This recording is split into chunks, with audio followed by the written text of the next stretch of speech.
My name is Derek Van Gieson. My name's Molly Uravitch. And I do multidisciplinary work, including comics, video direction, pen and ink work, and painting. I'm a ceramicist and teach ceramics at Augustana University. I'm definitely more of like the loud talker. Derek has an excellent sense of humor. I think Molly and I are both humorous people. We like absurd things. We have a lot of overlap within our creative interest. We watch a lot of horror movies. We go antiquing a lot. We both enjoy cooking. We both love gardening. He finds a weird bug and he's like, oh, look at this bug, like. Molly and I appreciate the same sort of art. We share a lot of books, because we both look at animals. We both have a lot of similar reference books in our libraries. I'm usually borrowing animal books from her, and she might borrow some architecture from me. Derek is talented and multifaceted, curious individual. She's tremendously inspiring because she's a doer in a lot of respects of I'm not sure how to get this together, and she'll do it. It's wonderful to see her in action, whether it's teaching kids or just teaching me how to do things. So during the pandemic, he started animating some of his songs for his band. He still hand draws every cell, the arm movement, that it's 300 drawings for 4 seconds. So it's a lot of the three-dimensional props. She's like, well, this is how you construct the undercarriage of this, and this is how you attach that. We have a kind of symbiotic relationship. He's had more of a 2D background, and so me teaching him how to make armatures for large cat heads and goats. And Molly's been definitely involved in my work. She'll do a lot of the posing for certain shots that I need, hands doing certain things. She's absolutely game for anything. Storytelling is really important to me. Within his comics, we're always discussing storylines and, how the different narratives will work. There's a lot of balance between us as far as what our skill sets are. There's good I think creative exchange is kind of a constant. It's good to have a second pair of eyes, especially trained eyes. It's just I don't know about that shade of blue. It's a little too cool or warm or whatever. And he's constantly looking at forms I'm making and is pushing me to get more into the weird. And he'll tell me if something's cute, and not a good way. My name is Angela Zonunpari. I feel like it's weird to list stuff. I'm a writer, fiber artist, a little bit of photography. I just make stuff, and wherever it goes, that's what I do. And I do a little bit of publishing, so I make books and zines and things like that. We met at our college. We were at Syracuse University. He met me on a bench. She was on a bench, or either I was on a bench or she was on a bench. He was sitting on one of the benches. I had a car and she didn't, so I would always drive her to weird places in Syracuse that she had never seen before. I think our personalities mix well together. I don't think we have similar personalities. I love stuff that's clean. I think she's more organized and I'm more chaotic. I think he draws a lot from research. The smallest curiosity becomes this huge thing. My art practice is always centered around what I'm curious about. I'm more confident in drawing from my identity and things that I was curious about growing up. She makes very gridded out stuff, just her handwriting's really tight and organized. We are drawn to very similar things. I mean, when we shared the same camera for a while, I think there was a blurred line of who took that photo. You can't help but talk to your partner about stuff you love. We've always been into clothes and stuff and fashion a lot. We love home stuff. We're both very attracted to furniture. It's hard when you live together to see where maybe you end and they begin. There are moments where, you need a thing from the other person and the other person is in the background helping you out. I do a lot of graphic design too. She always checks my typos, and I have typo every single time. Eli works with wood a lot, so I'm just hey, I need this thing, and I kind of want it to feel this way and look this way, and he kind of maps it out, and we talk it through, and he builds it, which is awesome. I think it's always just encouraging, encouragement. And you're okay, yeah, this is looking good, and I should keep moving forward. When you're stuck in your head, and someone is just actually, that thing might not be working. What about this? Or why. Like someone just asking why too is so helpful. It's nice to have somebody around to think out loud at.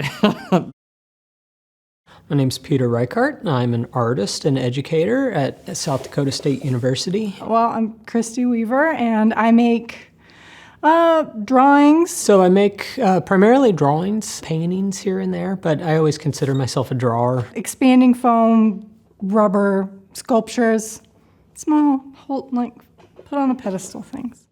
You know, there's an immediate built-in audience and a critic that I have that can be with me on the journey as I'm making work. When we show each other our works, it's not necessarily to be like, oh, how do you fix this? It's more just like looking for that validation. Like, what do you think of this? I like thinking of Christy as my audience. He has a lot of just incredible technical skill. Sometimes I look at his artwork and I'm just like, oh my God, I can't believe that, like, you made that. I've always enjoyed anticipating her reaction to my work. So that to me is one of the best things about being in an artist couple, where it's just say, you're not selling that to anyone, I want that. If I can get that reaction, I know I'm onto something. It's a lot of that keeping each other motivated and moving forward. I think I like it. I need someone else whose opinion I respect to tell me, you know, whether or not I'm moving in the right direction. I trust in her aesthetic sensibilities. I trust in her taste. I definitely see his influence in the subject matter that I choose. Instead of seeking validation from others, it's more like, do you like it?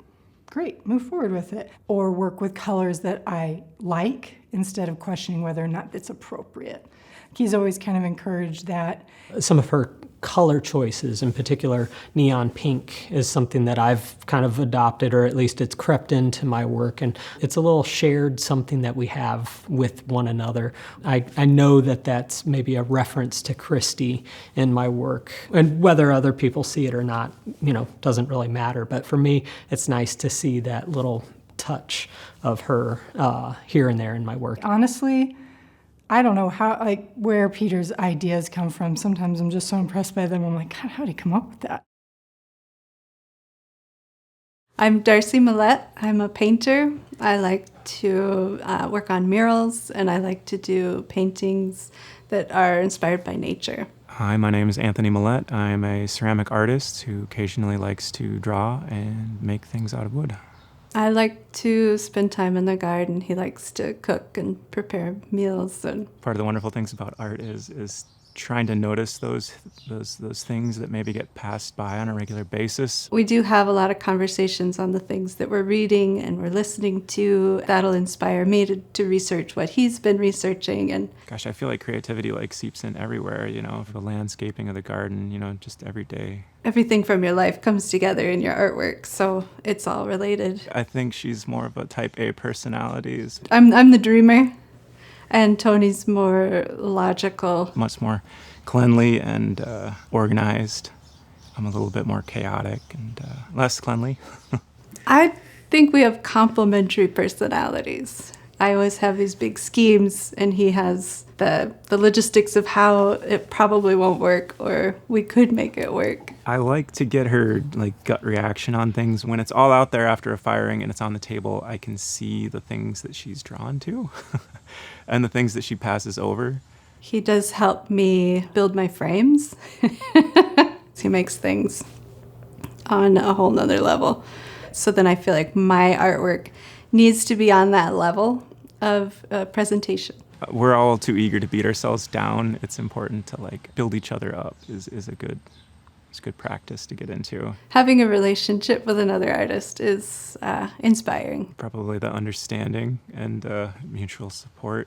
You have somebody to encourage you that understands what you're going through. I think we talked about a self-taught artist and how I thought that was kind of a strange concept. Unless you were raised by wolves in the wilderness, you know, you're always influenced by the world around you.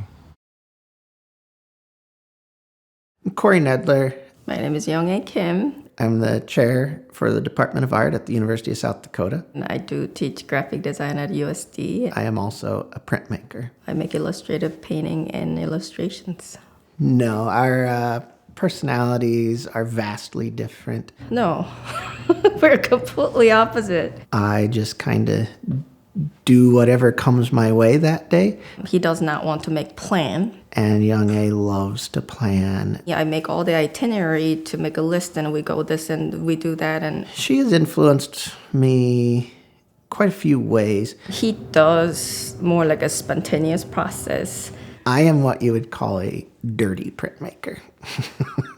I have a habit as a graphic designer that they need to make everything like perfect. I'm so much more reactive to things. If it doesn't, then I probably start over. If somebody sets a cup of coffee and it leaves a ring on my paper, I'm not going to get mad about it. I'm going to react to it and go, okay, how are we going to work this in? I'm in a very particular way that it needs to be placed. I can see it going in her mind. She's laying it out. This will go here and that'll go there. I learn how to let things go. I will rest the dirty brush on my piece as I'm working on it. Young A has taught me that I could probably take 1 extra second and put down a glass bowl that maybe I could put that on. So I kind of learn from the process that allows to have that mistake or whatever, that new elements that happening onto the artwork, and I have to kind of evolve from it. Since both of our studios are here at the house, I can yell upstairs and say, Young A, come take a look at this. Sometimes being a professor and teaching many kids and stuff, you don't really get to have lots of opportunity to get a feedback on your work.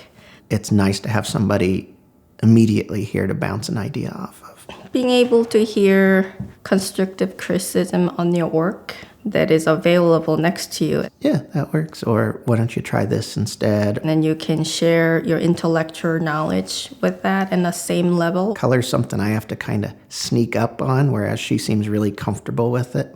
How do I improve? And what do you see the artwork in a different way as an artist versus designer?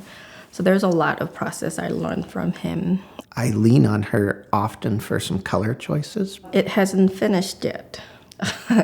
There are some pieces that I thought, I think it's finished. It was very important questions for me because making an art into like tactile level was very difficult for me to even think about what's done and what is not done. Most everything that I make, she's going to have at least a voice in, or a sounding board voice at least. I think that nowadays that design and art is similar things. And I think that's still the best thing, is Young A is somebody who I can ask hard questions to, and she has an opinion. I can trust that she knows what she's talking about. My name's Andrew Kosten. My name is Diana Behl. I am a printmaker. I work primarily in etching and lithography. Working in print media and works on paper. I also do some writing and photographing. Diana and I have similar senses of humor, quirky senses of humor. Andrew is making me laugh a lot. We appreciate irony, and we love animals. We love drawing. We're introspective people. Do I see Diana's personality or influence in the work? I do. Diana tends to be a little more happy-go-lucky, whereas I tend to be a little broodier. The longer I've known Diana, I think that my work has become a little more lighthearted. There's a playfulness, just a sense of joy that I think that comes through. Andrew is immensely technical, super technician. Andrew is able to give me another perspective. Well, maybe you should try this to help solve this problem. We motivate each other. Seeing Diana keep going and working with her investment in her process, and just seeing how she interacts with her students and how her students are impacted by her teaching. The biggest advantage of living with an artist partner is an understanding of what you're doing. I know that he understands the language, and so it's so helpful to have that kind of support. So it's this reminder that what you're doing is seen by at least one person in a very soulful way.